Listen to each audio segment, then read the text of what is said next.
Kenji Aliaman, un nom qui résonne encore depuis la première édition. Ce soir-là, Kenji a claqué l'un des plus gros KO de l'année sur le circuit amateur, mettant en lumière la puissance de sa main gauche. Impossible de passer à côté. Repéré par M6, il intègre la MMA Academy et file jusqu'en finale. De retour lors de la 3e édition, Kenji claque une magnifique victoire par TKO au 3e round. Et ce soir, il est de retour. Attachez-vous correctement, l'octogone passe tout de suite en zone de turbulence. Alors attendez-vous vraiment à une entrée particulière, que ce soit dans la salle ou même dans la cage. Kenji Aliaman. Kenji qui est le showman de duel. Effectivement. On conteste là, il tient la palme pour ça, on bénéficie toujours d'un immense show avec lui. On va voir combien il va ramasser en fight gift. Ah, ça pourrait être intéressant de voir ça effectivement. Faites-lui péter sa cagnotte, mesdames et messieurs. Faites un don. Il faut faire un beau show lors du duel 3e édition, où il remportait son combat par TKO. Il a été finaliste du MMA Academy, donc c'était une télé-réalité sur le MMA qui passait sur W9. C'est sa 4e participation au duel.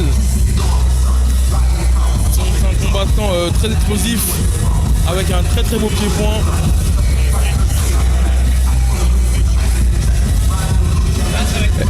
Et on se souvient sur la dernière édition qu'il avait une blessure à la main survenue. Il avait été coupé par un des cutman, il me semble. Par un cutman, ouais. Un coup de ciseau dans la main qui lui avait.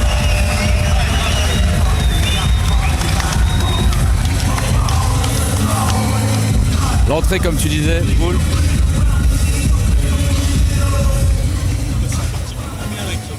Et place au coin rouge. Bon, il a été un petit peu timide contrairement à d'habitude là pour son entrée. Peut-être qu'il se réserve pour la fin. Salut la team duel. Focus sur Noah Caruso, la tornade montante. Alors on a échangé aussi avec Noah tout à l'heure. Il enchaîne les combats à une vitesse supersonique. 15 affrontements, 11 victoires et un petit jeune qui a... Par Noah, qui nous vient de la gym. De France. Il est capable de passer du pied-point à une lourde projection comme si la gravité avait avait été personnellement la faire en main. Et les fans ne s'étonnent pas puisqu'il s'agit de l'un des combattants amateurs les plus scrutés de France, avec plus de 160 000 followers sur TikTok. Noah Caruso, c'est la nouvelle génération de guerriers prête à tout pour marquer l'histoire du MMA. 15 combats pour Noah, 11 victoires et 4 défaites, donc il va effectuer le 16e combat là face à Kenji.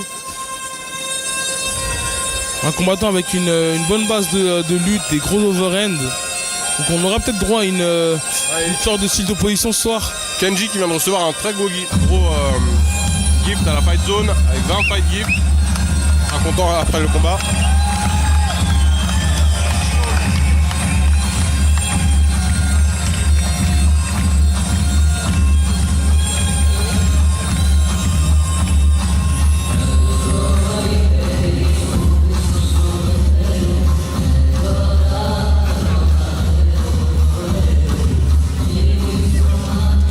On sait que Kenji a de la foudre dans les poings, il avait infligé ce qui est pour moi le plus gros KO que j'ai vu chez Duel pour l'instant, lors de la première édition. Au 2e round, si je me rappelle bien.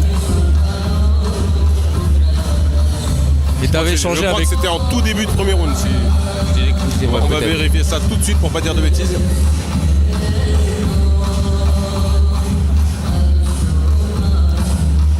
Tu avais parlé un petit peu avec lui dans la cage la dernière fois, je me rappelle. C'était effectivement au premier round, Xavier. Merci. 53 secondes. N'essaye pas de te venger parce que tu perds contre Boule. Je vais t'avoir sur autre chose, t'inquiète pas. L'entrée de Noah Caruso. Donc là on est sur le co-main event, donc l'avant-dernier combat de la soirée. Noah Caruso qui fait son entrée dans le coin rouge face à Kenji dans le coin bleu. C'est le co-main event de ce duel 4e édition. Co-main event chez les moins de 66 kilos. Dans le coin bleu de la team Rennes Combat Association. Âgé de 27 ans et mesurant 1m73. Il a été pesé à 64 kg et 700 grammes. Il a 11 combats, 8 victoires, 3 par KO, 5 par décision pour 3 défaites. Kenji The Grinch Aliaman.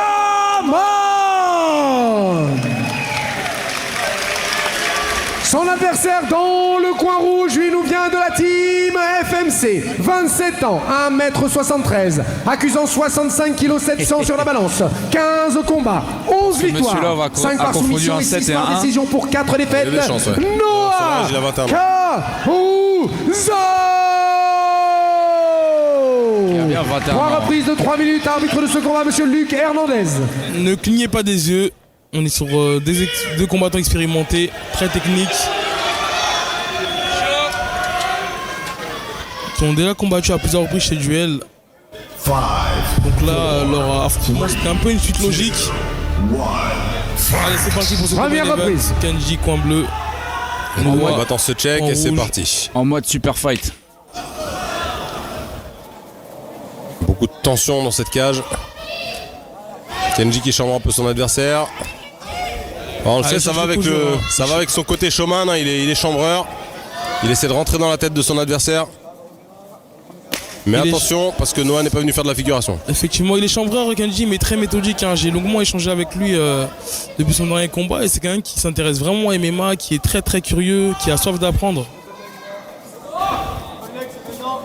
Même si on a l'habitude de le voir un peu chambreur, mais c'est quelqu'un qui reste concentré. Ah ouais, on a vu 2 overhands s'échanger des deux côtés. Il y a énormément de puissance de la part de Kenji. Tout ce qu'il envoie, c'est envoyé à pleine puissance et ça va vite. C'est vrai qu'il a un beau travail de middle avec sa jambe avant, mais il devrait en profiter pour varier les zones de frappe et peut-être travailler à l'intérieur pour casser l'appui de Noah. On sait pas trop ce que Noah a voulu faire avec sa main là. Il est venu sur la cuisse. En tout cas, il est bien ancré au sol, Kenji. On voit qu'il est prêt à défendre les changements de niveau de Noah. Et ce crochet du bras avant qui est bien passé. Maintenant, attention à pas trop se jeter. Noah pour en profiter pour changer de niveau et descendre avec un beau timing dans les jambes. On voit des beaux blocages. Alors ça fait 2 fois qu'il nous fait des attaques bizarres sur les jambes. Il veut frapper la cuisse. Ouais, je sais pas pourquoi il fait ça. Parce qu'à part s'exposer au niveau du visage, il fait pas grand chose. En plus, il tape fort Kenji, donc vaut mieux garder les mains à hauteur du visage. Alors Noah est très calme. Hein. Il est très calme, il a des bons blocages, les mains restent vraiment hautes. Et pourtant les middle ils sont isolés, il en profite pas en fait pour descendre et changer de niveau ou saisir la jambe. On sent les impacts d'ici, nous qui sommes en bord de cage, je peux dire que Kenji ça frappe très fort. Bah en fait chaque frappe c'est pour faire mal. C'est vite et fort. Hein. C'était bien tenté. Pressing contre la cage de Noah. Une belle défense, une belle attitude pour Kenji qui ne laisse pas Noah contrôler son poignet. Ouais, Kenji qui n'est pour l'instant pas en danger, il maintient une bonne distance. Il éloigne bien les hanches. Maintenant il pourrait sortir, il devrait chercher à sortir sur le côté droit. Il y a de la place, voilà, exactement, c'est ça. Donc là, il y a un beau travail de genou au corps qui empêche Noah d'être... Voilà, Noah devrait venir contrôler avec sa tête. Ouais, là c'est plutôt Kenji qui contrôle avec son front. Attention à ce genou qui était très haut, qui aurait pu être illégal s'il avait touché. Ouais, un crochet au corps. Il le voit venir, il bloque au lieu de le décaler. Une nouvelle fois, Karl. C'est son coup spécial, je pense. Ton coup favori. Ouais. Mais je sais pas si t'as vu, il fait ce truc là et après il l'amène au sol. Ouais, bonne réaction de Kenji. Fin de la première reprise. Premier round très intéressant. Ouais. Compliqué à scorer. Je l'attribuerai à Kenji pour ma part. Sans surprise, je pense qu'on est unanime là-dessus. Je sais pas. Hein. Bah écoute, les frappes, en tout cas, elle a l'impression de finir. Hein, Mais les frappes sont bloquées. Est-ce que ça commence à... Bien sûr, il fait des dégâts, c'est lui qui fait des dégâts, c'est lui qui domine, qui impose son rythme pour l'instant. On parle bien entendu de Kenji. Oh, on est d'accord. Donc pour moi, il n'y a même pas de débat là. Effectivement, c'est lui qui est premier sur l'action, c'est lui qui frappe. Et comme on l'a dit, chaque frappe en fait, elle est remplie de mauvaises intentions. Moi, je suis curieux de savoir ce que c'est ce coup spécial. Bah en fait, c'est un coup. Peut-être que ça, je sais pas, mais enfin, si je comprends bien son jeu. chiffre. Si je comprends bien son jeu, c'est que il veut peut-être feinter une emmener au sol ou ça masque ça. attirer l'attention ailleurs. Il ne crée rien derrière, donc je ne comprends pas l'intérêt. Ouais, écoute. Je lui poserai la question après le combat. Hein. Grave. Compte sur toi, Karl. Deuxième reprise. Ça repart. Et le round est donné, le premier au coin rouge. Et c'est donc moitié raison. Merci. Ah ouais, donc j'avais raison. Ouais, je te dis.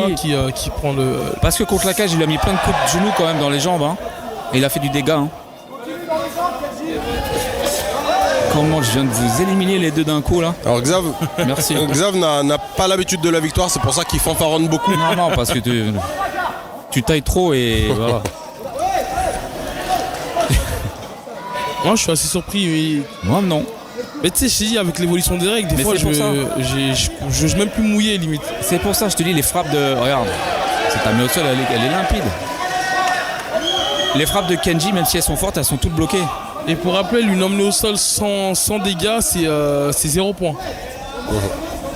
Et ça vient de la bouche des officiels. Hein. Après, de toute manière, c'est des choses que vous pouvez vérifier sur la FMMAF, hein, sur leur site internet.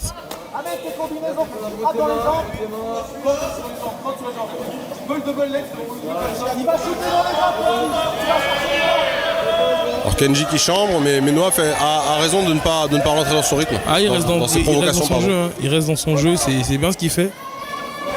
Et puis là, c'est lui qui contrôle, c'est lui qui impose. Regarde les coups de genoux dans les jambes. Ça, c'est du dommage. Ça score, tu vois. J'adore. Ça, c'est ma cam. Les coups de genoux de boxe taille comme ça, où tu ouvres bien la hanche. Ancien gymnaste, donc très souple, ce qui lui permet de faire ça. Hein. D'où les frappes dans les cuisses. T'as vu? Inscrivez vos enfants à la gym avant de les mettre au MMA. Voilà, c'est franchement, Karl, c'est vraiment ce que je me suis dit, moi. Pourquoi t'as fait de la gym? T'as voulu faire de la gym, mais t'as abandonné. Il faisait des roulades boulocks. C'était pas pour moi. Attention à ce crochet du bras arrière qui a annulé la tentative d'emmener au sol.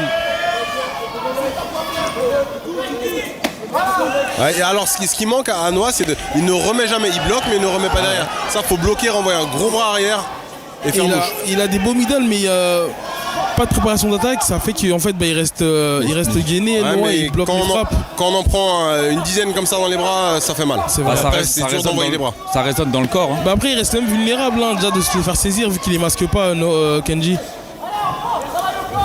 Là, il boxe doigt à la cage. Attention, hein, il va pas tarder à rentrer. Ouais. Et puis c'est aussi fatigant pour le combattant qui envoie les jambes. Les jambes, c'est plus fatigant que les bras hein, quand on les envoie. Forcément. Donc il y a des grosses dépenses énergétiques. Ah, il prend tout Noah, mais... Et oui, il bronche pas. Hein.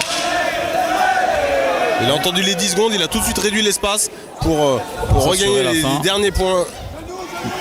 Peut-être dans les yeux des juges, ça compte. Fin de la deuxième reprise. Moi, je lui donne encore. Son travail sur... Alors là, je donne le round à Noah cette fois-ci, effectivement. On est d'accord. Attends, il va nous sortir une règle. Écoutez, non, moi je reste neutre. Non, t'as pas le droit. Non, mais non, personne reste neutre, t'es fou. On est pas à la télé ici. Non, je le donnerai à Kenji. Franchement, je le donnerai à Kenji. Argumente.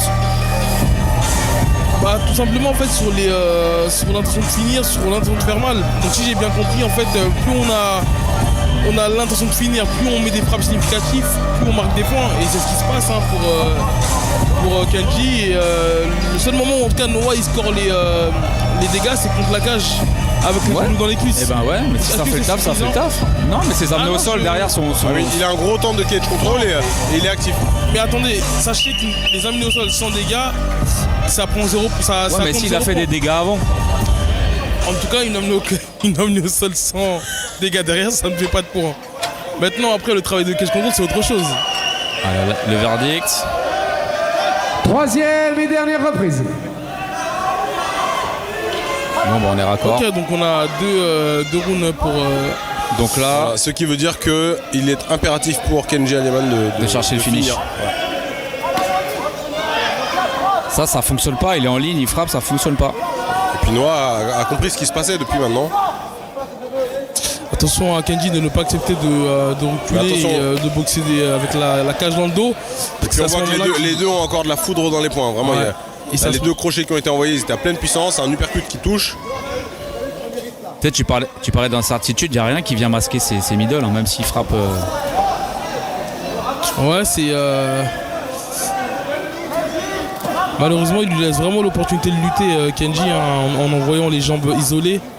Tu vois, ça score. Ouais, effectivement, ça score. Et je peux te dire ça. Je l'ai bien compris, hein, là j'ai vu qu'il avait pris 2 rounds. Bah ouais. C'est vrai que ça score. Et puis même, ça fait des dégâts à force de se prendre des genoux dans les cuisses. pense que demain il va avoir du mal à marcher. Et on voit bien qu'il lève la jambe justement pour empêcher Noah de lui mettre les béquilles. Hein. Donc c'est que ça fait mouche. Ouais, bon travail de Noah. Je suis vraiment. Il insiste, il gagne le temps, il faut qu'il prenne le plus de temps possible comme ça pour aller s'assurer ce round à nouveau. Et, franchement, magnifique. Au vu de la pression qu'il met, il use son adversaire. Hein. Il a un contrôle en body lock, donc je pense qu'il est là. Attention à la sortie, parce que Kenji va avoir à cœur de punir dès qu'il va sortir. Ou pas. Je pense qu'il lui a mis un petit peu le doute là, je pense.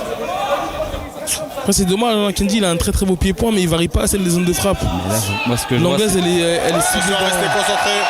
Attention à rester concentré. L'anglaise elle est ciblée sur la tête, mais il bloque bien Noah. C'est lui qui chante maintenant, tu vois. Et les jambes elles sont ciblées sur le corps avec son middle de la jambe avant. Il reste 1 minute. Ah, il sait qu'il est devant, il est en train de rentrer dans la tête de Kenji. Il est dedans. Là on voit que Kenji il doute. Alors, toutes ses amenées au sol, t'as beau dire ce que tu veux, Bolox, même si ça score pas, il est quand même par terre. Tu vois. Et voilà. Et il va remettre des genoux. Pour moi c'est une masterclass qu'il a fait, il a complètement annihilé le style de Kenji que j'adore. Un beau crochetage qui passe, très efficace ce type de no sol. Ça score ou pas ça? Non mais attention, moi je suis pas en train de refaire les règles. Hein. Non mais je l'explique bien, ça sort de la bouche des officiels. Ah là là, il a du cœur ce petit. Ah, il fait un super travail, Kenji est épuisé. Ah il l'a usé hein. Il a usé avec son travail de body lock, cette pression sur le haut du corps. Oh là là. Et là maintenant c'est une tentative d'étranglement à 10 secondes de la fin. Non ça passera pas. Attention, il y a quand même une pression qui est exécutée sur la mâchoire. Il reste 1 seconde, c'est fini. Fin du combat. Sans équivoque. Très fort ce petit gars. On a eu une opposition de style. Hein. Il a raison là, je crois qu'il peut. Il peut célébrer. On a eu une opposition de style. Il peut chambrer. Derrière comme. On voit Kenji qui boite. Hein. Les coups de genoux, je peux dire que ça a fait son travail. Je suis sûr que c'est ces gifles du revers de main dans les jambes qui ont fait tout le taf. Bah Karl, tu lui poseras la question. Ah ouais, je te jure, on va lui poser.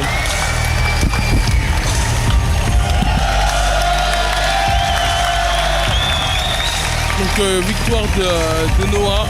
Comme vous avez pu le voir à l'écran, il remporte les 2 premiers rounds. Et sûrement le 3e round.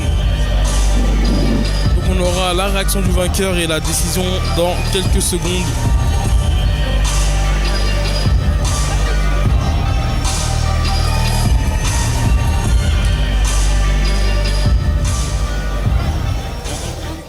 Et donc, déclaré vainqueur de ce co-main event à l'unanimité, le coin rouge, Noah Caruso.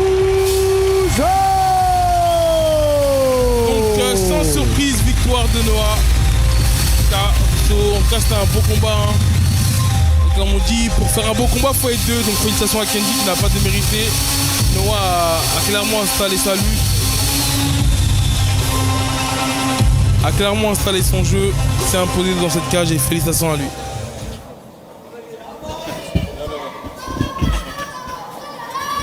Noah, félicitations.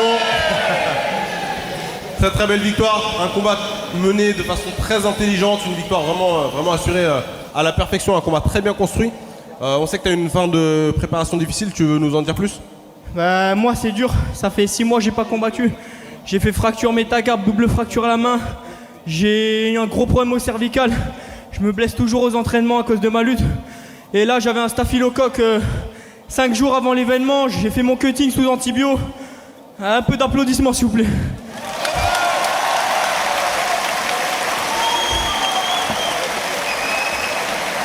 Maintenant je remercie mon coach Fred, Dylan, Clément Marcoux, mon club. Là-bas où je m'entraîne, tous mes sparring, je peux pas tous les citer. Le petit Gianni qui est dans les tribunes. Merci à tout le monde, ma famille qui croit en moi tous les jours. Je m'entraîne dur, 2 fois par jour. Donc il faut bien que ça paye. Aujourd'hui ça a payé. Voilà, c'est grâce à Dieu, merci.